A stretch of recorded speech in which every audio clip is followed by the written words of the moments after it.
ሰላም ጤና ይስጥልን በያላችሁበት እንዴት አላችሁ ክቡራን ተመልካቾቻችን የቅዳሜ የእንግዳ ሰዓታችን ላይ ተገናኘን የዛሬ እንግዳችን ጋዜጠኛም ደራሲም ነው ዳንኤል ተፈራ ከሱ ጋር ቆይታ እናደርጋለን አብራችሁ እንድትሆኑ በአክብሮት ጋብዛችኋለሁ ዳኒ እንዴት አለ እግዚአብሔር ይመስገን ደህና ነው እንዴት አላችሁ ሰላም ናችሁ እኛ በጣም ደህና አንተ እንዴት ነህ ክረምት እንዴት ይዘዋል ክረምት ባይመስል ጥሩ ነው እግዚአብሔር ይመስገን ቀለል ያለ ክረምት ነው የዘንድሮ ክረምት ጋዜጠኛ ነህ ደራሲ ነህ ነጋዴም ነህ ስለዚህ አሁን የሙሉ ጊዜ ስራ ምንድነው ያው እንግዲህ የሙሉ ጊዜ ስራዬ የህትመት ስራዎችን እሰራለሁ እንግዲህ አንዳንዴ በእንግሊዘኛ ሲሆን ቢዝነስ ማን ነኝ ይላል አንዳንድ ሰው ያው ነጋዴ ማለት ነው እና እንደዚህ አይነት ስራዎችን ከመጻፍ ጋር የተያዙ ስራዎችን ሌሎችን ከህትመት ጋር የተያዙ ስራዎችን እሰራለሁ አሁን የሙሉ ጊዜ ስራዬ ይሄ ነው 2000 በእኛ ከዛ ጊዜ ጀምሮ እንግዲህ ረዘም ላሉ አመታት በፕሪንት ሚዲያው ላይ አይደለ ቆይታ አድርጋል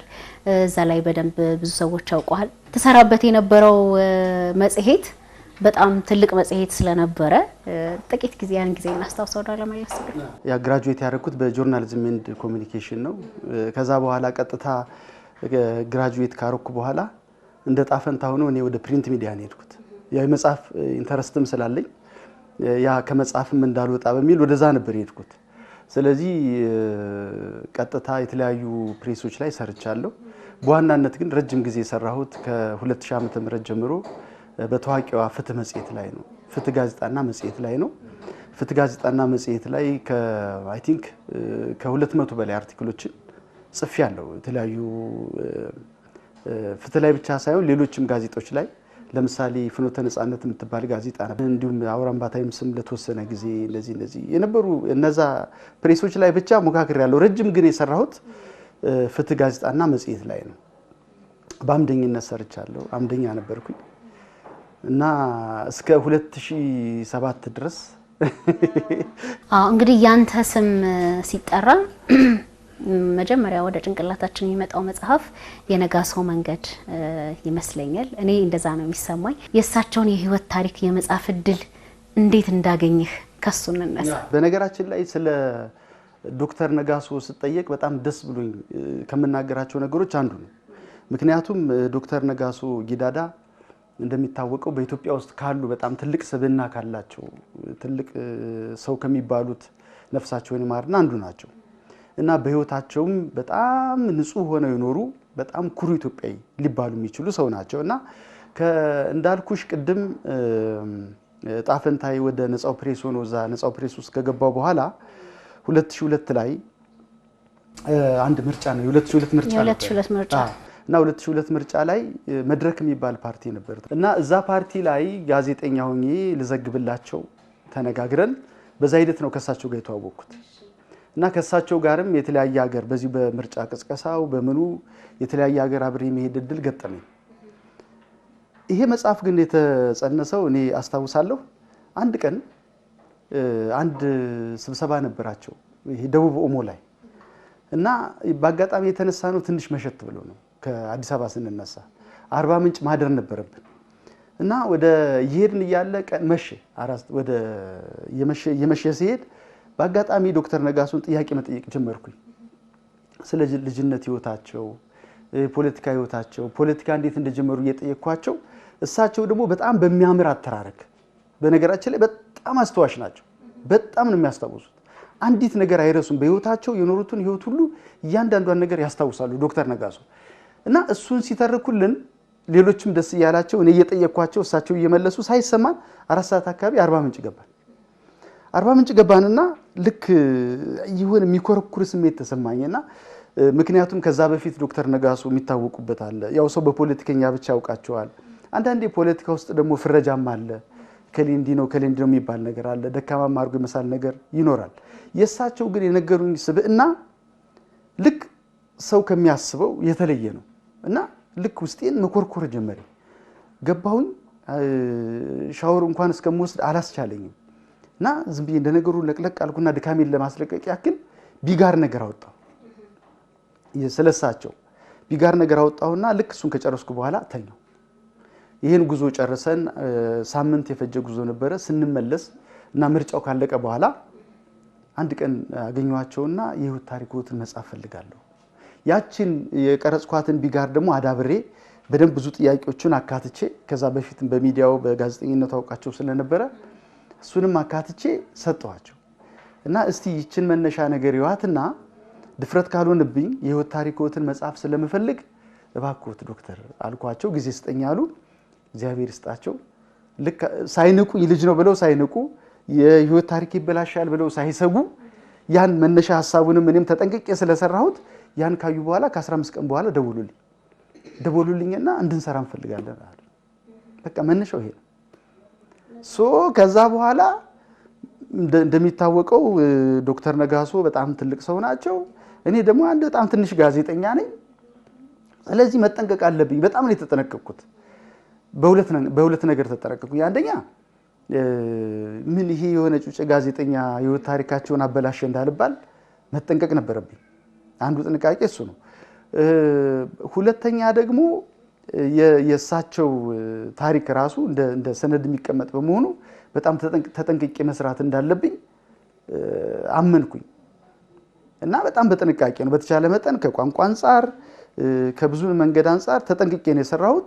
ቃለ መጠይቅ ያደርኳቸው በመኖሪያ ቤታቸው ነው። 3 ወር ፈጅቶብኛል ቃለ መጠይቁ ብቻ። እና በጣም ሰፊ ነበር። ኦልሞስት ወደ 1000 ገጽ የሚጠጋ ትራንስክራይብ ሲደረግ እንደዛ የሚደርስ ነበር። ስለዚህ እሱን ወደዚህ ቅርጽ ለመቀየር ከአንድ ዓመት በላይ ፈጅቶብኛል። 13 ጊዜ ኤዲት አድርጌዋለሁ ይሄን መጽሐፍ እና እግዚአብሔር ይመስገን ከወጣ በኋላ ግን ውጤታማ በመሆኑ በጣም ደስ ብሎኛል። የኔም መታወቂያ በመሆኑ እንዲሁ አንዳንድ ሰዎች ዳንኤል ተፈራ ከሚለው በተጓዳኝ ዳንኤል ነጋሶ እያሉ እንደዚህ የሚጠሩኝ አሉ። እኔ ደስ ይለኛል ይሄን በመስራቴ ውጤታማ በመሆኑ በጣም ደስ ይለኛል። በጣም ቆንጆ መጽሐፍ ነው። እኔ ሳነበው ከጓደኞቼም ጋር እንደዚህ ቁጭ ስንል ቡና ስንጠጣ ይሄኛው ታሪክ ግን እዚህ ጋር ግን እያለን እያነሳን በደንብ እና ለጥቃቅን ነገሮች የሚሰጧቸውን ትኩረቶች ሁሉ ያየንበት በጣም ቆንጆ መጽሐፍ ነው። እኔ እንግዲህ ተወልጄ ያደግኩት ደብረ ማርቆስ። እሺ እንዴት ከዚህ ጋር ላያይዝልሽ ፈልጌ ነው። እሺ እና እዛ ጎጃም አካባቢ ያለው ካልቸር በነገራችን ላይ ከስራ ካልቸሩ በተጨማሪ በጣም ጥልቅ የሆነ የስነ ጽሁፍ ካልቸር አለ። ማለት ሰዎች በንግግራቸው መካከል ለምሳሌ በግጥም ሊያነሱልሽ ይችላሉ። አሁን ለምሳሌ የኔን እናት እንትን ብለሽ አይ አንድ ጓደኛዬ እኮ የሆነ ሚስጥር ነግሬው አባከነብኝ ብትያት ምሳሌ ነው የምልሽ። እንዴት አባከነ ምናምን ብቻ አይደለም የምትልሽ ግጥም ልጨምርበት ትችላለች። ሚስጥር ክለባዳ ማን ነገር ብሎሃል ወንፊት ዋይዞ የት ሲሄድ አይታል አየህ የሰው ነገር ምናምን እንደዚህ አይነት እንትኖች አሉ። ጎጃም አካባቢ ሰው ሲያወራ ለምሳሌ ስቴፕ አለው። ትልቅ ሰው ካለ ያ ትልቅ ሰው ነው የሚያወራው፣ ሌላው ዝም ብሎ ነው የሚሰማው እና ያ ትልቅ ሰው ያወራል፣ እሱን ትሰሚያለሽ። በተራ ነው ሰው ሪአክት የሚያደርገው እና አይ ቲንክ ይሄ አስተዳደግ የጠቀመኝ ይመስለኛል። እኔ አያቴ ሲያወራ ቁጭ ብዬ ሰምቻለሁ።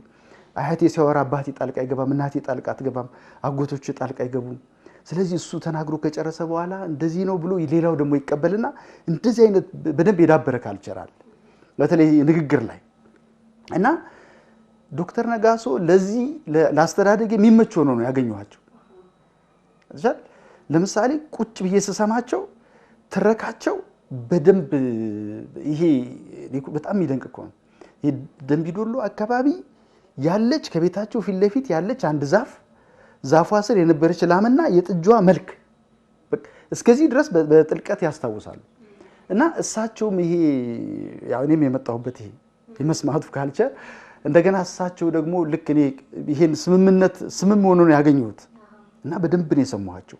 አንዱ መጽሐፉ ውጤታማ እንዲሆን ያደረገው የእሳቸው አተራረክና እሳቸውን ደግሞ እኔ የመስማት ክህሎት ከመጣሁበት አካባቢ ያዳበርኩት የመስማት ክህሎት ነው። ስለዚህ እነዚህ ተደማምረው በቀደም የጠቀስኩት እንግዲህ አንድ ጠቃሚ መጽሐፍ የታሪክ አይ ቲንክ የዶክተር ነጋሶ ብቻ ሳይሆን የኢትዮጵያም ታሪክ የያዘ መጽሐፍ ነው ብዬ ነው የምገምተው። እሱ መጽሐፍ አሁን ይዤው ስለነበረ ፊት ለፊቱ ላይ የእሳቸው የእጅ ጽሑፍ ይመስለኛል አለ። ስለሱ ነገር ያሳተመልኝ አቤል ሰይፈ ይባላል። በጣም ጎበዝ ያልተነገረለት አሳታሚ ነው። በነገር ይችላል ብዙ መጽሐፎች ጀርባ በጣም አለ እና መጀመሪያ ረቂቁን ስሰጠው ካየው በኋላ መጀመሪያ ልክ እንትኑን ስሰጠው አየውና እንደዚህ አይቶት 10,000 ኮፒ ያሳትማሉ አለኝ። እንዴ ጋሻ ቢል አትከስርም እንዴ አልኩት። ከዛ ቀጠለና የሚቀጥለው ሳምንት ስንገናኝ 20,000 ኮፒ ነው እንደውም ማሳትመው በቃ ጥሩ ነው የሰራው መጽሐፍ ብሎ አበረታታኝ እና እሱን በደንብ አንብቦታል። የፊደል ነገርም የለውም ብዙ መጽሐፉ በዚህ መልክ ነውና ከዛ በኋላ የመጣው ጭንቀት ምንድነው የህትመት ጉዳይ ነው እንደሚታወቀው ያው አሳታሚውን አግኝቻለሁ የታተመው ንግድ ማተሚያ ቤት ነው ስለዚህ መጽሐፉ መቼ ይወጣል እንደምጥ ነው የሚሆነው መቼም የመጀመሪያ እንትን ስለሆነ በቃ በጉጉት ነበር የጠበቅነው እና እሳቸውም ካነበቡት በኋላ ጓጉቷል ይመስለኛል ስንገናኝ እንዴት ሆነ የመጽሐፍ ይሉኛል እኔም ይወጣላችኋለሁ ሄጄ ጠይቃለሁ አይ ሰኞ ይወጣል ይሉኛል ማክሰኞ ይወጣል ይሉኛል ከዛ መጽሐፉ ካለቀ በኋላ ሁለት ረቂቅ ሰጡኝ አንዷ ረቂቅ ይችላል አንዷ ሳምፕል ይችላል አንድ ለሳቸው ሁለት መጽሐፍ ሰጡኝ እና እቺ መጽሐፍ ይዤ ሄድኩኝና ዶክተር የመጽሐፉ አልቋል እንኳን ደስ ያለው ደስ ብሎኛል አልኳቸው እና እሳቸው ይችን ነገር ጽፎ ማስታወሻ ሰጡኝ አንተ አንብብልኝ በጋዜጠኛ እንደበት ይጣፍጣል ብዬ ነው ለአቶ ዳንኤል ተፈራ ይላል በእኔ ጉዞ ላይ ግንዛቤ አግኝተህ ለአሁኑ ትውልድና ለመጪው ትውልድ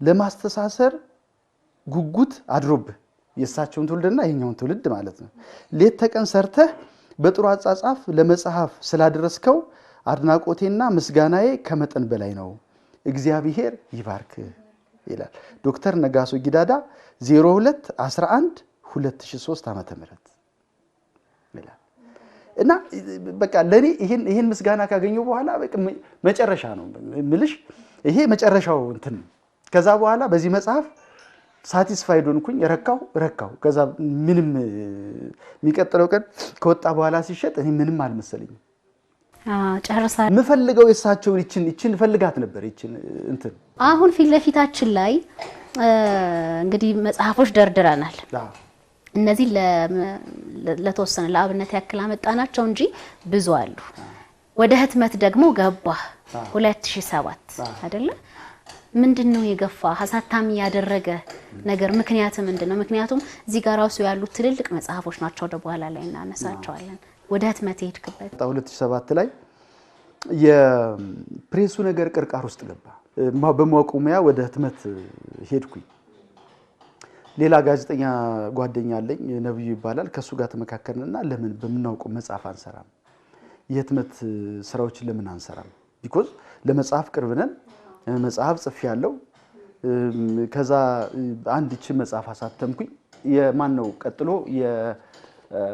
የተከበሩ አቶ ተመስገን ዘውዴ ከፓርላማው በስተጀርባ ምትል ሁለተኛ መጽሐፊ እና ይሄን ሰራሁኝ ቀጥሎ ደግሞ አንድ እቺን ሀገር የተቀማቱ ልድ ምትል ያን የነበረውን ስሜት የምትገልጽ መጽሐፍ እቺን ሪቪው አድርጌ እቺን ሰራሁኝ እና ከዚህ ተነሳንና ነው እንግዲህ ባለችው ነገር ትንሽ የህትመት ማሽን ገዝተን ስልጠና ወስደን እንደዚህ የሚያሰልጠና አድርገን ራሳችን እያተምን ቀጥሎ ነፍሱን ይማርና የጋሻ አሰፋ ጫቦን የትዝታ ፈለጋተምን በቃ እንደዚህ ያለ ቀጠለ የገባሁት እንደዚህ ነው ከዛ በኋላ ያው ካለንም እንትን በአጋጣሚ በሚዲያው አካባቢ የምናውቃቸው ሰዎች እነ ፍቅሬ ቶሎሳ ጋሼ ሱፊያሲን ዶክተር አማረ ተግባሩ እንደዚህ ትላልቅ ሰዎች ወደዚህ ስራ መግባታችንን ሲያውቁ እነ ዶክተር ኃይሉ አሪያ ለማበረታታት ይመስለኛል ስራዎቻቸው ወደኛ መጡ እኛም ደግሞ ዝም ብሎ ማተም ብቻ ሳይሆን የሙያ ድጋፍም ያያረግን ለምሳሌ ከበሩን በጥንቃቄ ማሰራት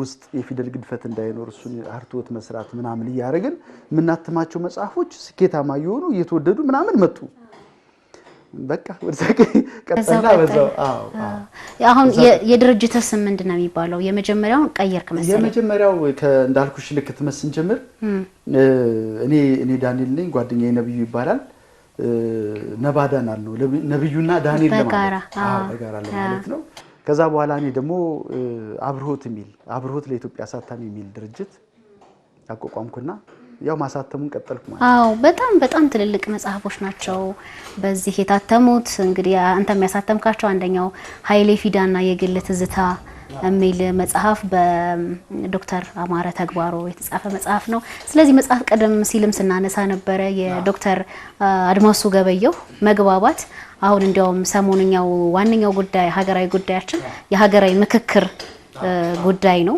እና ይሄ መጽሐፍም ሀገራዊ መግባባትን ስለመፍጠር በደንብ ጥሪታርክ መግባባት አለብን መመካከር አለብን ዶክተር አድማሱ ገበየው እንግዲህ ታወቁ ናቸው የሚታወቁት በቅንጅቱ ጊዜ ነው ከሱ ቀጥሎ ደግሞ የሱፊያሲን በጣም የሚታወቅ ሰው ነው ያ ጋዜጠኛም የነበረ ነው እንደገና ደግሞ በደርግ ጊዜም በጣም ትልቅ ቦታ ላይ የነበሩ ሰው ናቸው እና ይሄኛውም ኢትዮጵያዊነት አሰባሳቢ ማንነት በአንድ ሀገር ልጅነት ልክ እንዲሁ እንደዚህ መጽሐፍ ስለ መግባባት ስለ አንድነት ስለ ብዙ ነገሮችን የሚያነሳ መጽሐፍ ነው። ሌላው ደግሞ ኢትዮጵያና አምስቱ ህልመኞች የሚለው የዶክተር ኃይሉ አርአያ እና እንዴት ለመቶ ዓመት የኢትዮጵያ ህልመኞች እየተነሱ እንዴት እንደሚከሽፍ ሚል ነውና የሚኮረኩር በጣም ቁጭት ያለው ሌላኛው በጣም ወደዋል ያልከኝ መጽሐፍ ይሄ መጽሐፍ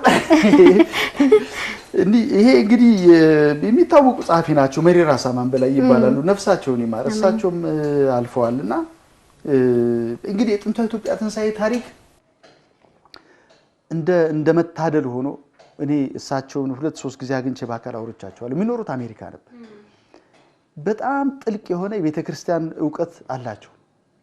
የቤተክርስቲያን ዕውቀት ብቻ ሳይሆን የሱባ ዕውቀት አላቸው። የሱባ የሚባል ቋንቋ ነበር እና የሱባ የሚባለው ቋንቋ ምንድነው? አንድ ፊደል አንድ ቃል ይገልጻል። ስለዚህ አሁን ይሄ እንትኖች ላይ የጥንታዊ ድንጋዮች ላይ የተጻፉትን ሁሉ ያነባሉ እሳቸው። ዲክሽነሪውም አላቸው። እንደው በኋላ ላሳይሽ እችላለሁ። የሰጡ ዲክሽነሪ አለ። ስለዚህ እሳቸው ይሄን መጽሐፍ እንዴት እንደጻፉት ሲነግሩኝ ሱዳን ውስጥ ጀበሉባ የሚባል ቦታ ላይ አንድ የፈረሰ ጥንታዊ ቤተክርስቲያን አለ። የኢትዮጵያ ቤተክርስቲያን ጥንታዊ ነው በጣም በእነ አክሱማይ ሲራክ ጊዜ የተሰራ ቤተክርስቲያን ነውና ያን የተጻፈው የኢትዮጵያ ታሪክ የአፍሪካ ታሪክ በሱባና በግዕዝ ቋንቋ ተጽፎ ተቀብሮ አግኝተውት እና እሱን ነው የጥንታዊ ኢትዮጵያ ትንሳኤ ታሪክ ብለው ተርጉመው በመጽሐፍ መልክ በጣም ለምርምር በጣም ጠቃሚ የሆነ መጽሐፍ ነው። ከሳቸው መጽሐፍ ተነስቶ ራሱ ፕሮፌሰር ፍቅሬ ቶሎሳ የኦሮሞና አማራ እውነተኛ የዘር ምንጭ የሚለው መጽሐፍ እንደመነሻው ያደረገው ይሄን መጽሐፍ ብዙ ጸሐፊዎች የኢትዮጵያን ታሪክ የጻፉ ጸሐፊዎች ይሄን መጽሐፍ እየጠቀሱ ጽፏል። እዚህ ጋር የተወሰኑ መጽሐፎች አሉ። አንድ ሁለቱን ነገር አርምሞ ፌመስ መጽሐፍ ነው። አርምሞና ሌላው በጣም ትልቅ አሰፋ ጫቦ በነገራችሁ ላይ ማንም ሰው አሪያ ማን ነው ቢባል ጽሁፍ የሚወድ ሰው ስነ ጽሁፍ የሚወድ ሰው አሰፋ ጫቦ ነው የሚለው። በጣም በቃ የሚያስቀና እንደ ፏፏቴ እንደ ወንዝ የሚፈስ ቃላት ራሱ በቃ የሚሰግዱለት የሚታዘዙት ሰው እኮ ነው አሰፋ ጫቦ። እና ይሄ ትዝታ ፈለግ የሚለውን መጽሐፍም እሱም ራሱ እኛን አምኖ ከጓደኛዬ ጋር ከደጀመር በቃ አሳትሙት ብሎ የሰሩት ሌሎች ናቸው ስብስቡን የሰሩለት። ግን ማሳተሙን እኛ እንድናሳትም እናንብበን በማሳተሜ ደስ የሚለኝ መጽሐፍ አንዱ ይሄ የጋሽ አሰፋ ጫቦ መጽሐፍ ነው። እነዚህ ያሉ ግን አሁን ደግሞ በቅርቡ እንደው እንትን ያልኩት ይሄ በነገርሽ ላይ ያስተማሪ ልጅ ነኝ። የወላጅ መጽሐፍ ነው ይሄ መጽሐፍ የሚያትተው ኢትዮጵያ ውስጥ እንግዲህ እንስሳትና ገበሬው ይሄ በተለይ ገጠር አካባቢ ያለው ማህበረሰብ ያለው ቁርኝት ከፍ ያለ ነው። ስለዚህ በጣም አሁን በሬ ለእርሻ ይጠቀማል፣ ያግዘዋል። በሬው በቅሎ ምናምን ለሸክም፣ ፈረስ ለግልቢያ፣ ከብቱ በጉ ምኑ ወተቱ ላሙ ይሄ ሁሉ በጣም ቁርኝት ስላለው እንደ ከተሜ አንድ ገጠር ያለ ሰው ወይም አንድ አርሶ አደር ከብቱን ያነንቅ እንደም እኮ የሚዘፍኑለት ሁሉ አሉ። ያው በፉጨት ይዘፍኑለታል፣ በደንብ ግጥም ይወጣለታል፣ ይገጥሙለታል፣ ምናምን ያደርጉለታል። እና በሬዎች ስም አላቸው፣ ላሞች፣ ድመቱ፣ ውሻ ሁሉ ስም አለው። እና እነዛን ስሞች ሲያወጣ ደግሞ ልክ ያስተሳስረዋል ከእንትኑ ጋር ከህይወቱ ጋር ከምኑ ጋር እንትን ያደርገዋል። እነዚህን ስሞች ነው በጣም ጥናት አድርጎ የሰራው መጽሐፍ። ለበቅሎ ምን አይነት ስም እንደሚወጣ፣ ለበሬ ምን አይነት ስም እንደሚወጣ፣ ለምን ያን ስም እንደሚያወጣ በእንግሊዘኛና በአማርኛ የሰራው መጽሐፍ ነውና በጣም ይገርማል። በጣም ይገርማል። አጠቃላይ ባንተ በጓደኞች ጋራ ያሳተማችኋቸው እንግዲህ ከ60 በላይ መጽሐፍ ይሆናል። ከዛ በላይ ይሆናል። አዎ በጣም ጥሩ ነገር ነው። ከዚህ በኋላ በምን አይነት ስራዎች ነው የምትመጣው? አሁን አንደኛው ያለቀ ስራ ያለው የዶክተር ኃይሉ አርአያ የህይወት ታሪካቸው የነ ፕሮፌሰር መስፍን ወልደ ማርያም ባች ናቸው። ሌላ ሁለተኛ ስራ የሚታወቁ እሳቸው በስፖርቱ የሚታወቁ ናቸው። ከዛ ያለፈ ደግሞ ቡና ላይ በጣም ትልቅ ስራ የሰሩ ናቸው። መቶ አለቃ ፈቃደ ማሙ የእሳቸው መጽሐፍ እንዲሁ ያለቀ ያለ መጽሐፍ ነው። እነዚህ መጽሐፎች እንግዲህ በቅርቡ ወደ ገበያ ወደ አንባቢ እናመጣለን። ገበያ ወደ አንባቢ እናመጣለን ብዬ ተስፋ አደርጋለሁ። እነዚህ ስራዎች አሉ። እንግዲህ መጽሐፍ እንቀጥላለን። ያው መጽሐፋችንን ማበረታታችንን ምናምን እንቀጥላለን። አዎ በጣም ጥሩ ነው። ዳኒ በጣም አመሰግናለሁ ለጊዜ። እኔም አመሰግናለሁ እንደው አስታውሳችሁኝ ስለመጣችሁ በጣም እናመሰግናለን። እግዚአብሔር ይስጥልኝ። እሺ ክቡራን ተመልካቾቻችን ከደራሲ ጋዜጠኛና ደግሞ የንግድ ሰው ከሆነው ዳንኤል ተፈራ ጋር የነበረን ቆይታ ይሄንን ይመስላል። አብራችሁን ስለነበራችሁ ከልብ እናመሰግናለን። በያላችሁበት መልካም ጊዜ